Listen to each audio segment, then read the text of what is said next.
Hello বন্ধুরা, welcome back to my channel Rony and Kalyani blog. আজকে আমরা তোমাদের জন্য একটা নতুন রেসিপি নিয়ে এসেছি। ডুমুর ও ছোলা দিয়ে একটি দুর্দান্ত রান্না। দেখতেই পাচ্ছ এখানে গাছ থেকে আমি ডুমুর ফলগুলো পেরে এনেছি। তারপর ডুমুরটা কাটার জন্য ভালো করে হাতে তেল মেখে নিচ্ছি। ফলটা মাঝখান থেকে কেটে দানাগুলো বের করে নেব। এই দানাগুলো থাকলে খেতে বাজে লাগে।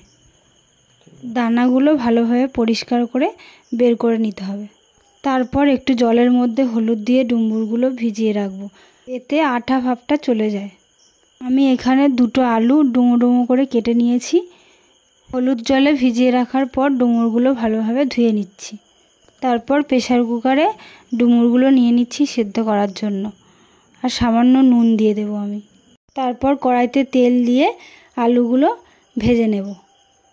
আলুগুলো সামান্য লাল লাল করে ভাজা হয়ে গেলে তুলে নেব। এবার ওই কড়াইতেই একটু তেল দিয়ে জিরে আর তেজপাতা দিয়ে দেব। তারপর সেদ্ধ করা ডুমুরগুলো দিয়ে ভালোভাবে ভেজে নেব। ডুমুরটা একটু ভাজা ভাজা হয়ে গেলে ভিজিয়ে রাখা ছোলাগুলো দিয়ে দেব। তোমরা চাইলে ছোলা নাও দিতে পারো, কিন্তু ছোলাটা দিলে টেস্টটা অন্যরকম আসে। দুটো কাঁচা লঙ্কা এখানে অ্যাড করে দিচ্ছি আমি। তারপর ভেজে রাখা আলুগুলোও দিয়ে দেব। এবার একে একে মশলাগুলো দিয়ে দেব। হলুদ গুঁড়ো, লঙ্কার গুঁড়ো ও স্বাদ মতো নুন দেব, আর একটু জিরের গুঁড়োও দিয়ে দেব। মশলাগুলো দেওয়া হয়ে গেলে ভালোভাবে কষিয়ে নেব। তারপর সেদ্ধ করার জন্য কিছুক্ষণ ঢাকা দিয়ে রেখে দেব। এটা যাতে মিষ্টি মিষ্টি ভাব আসে তার জন্য আমি সামান্য চিনি দিয়ে দেব।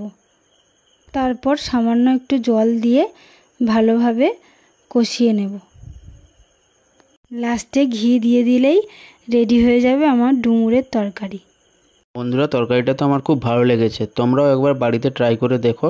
এতে অনেক রকমের প্রোটিন, ভিটামিন অনেক কিছুই পাবে।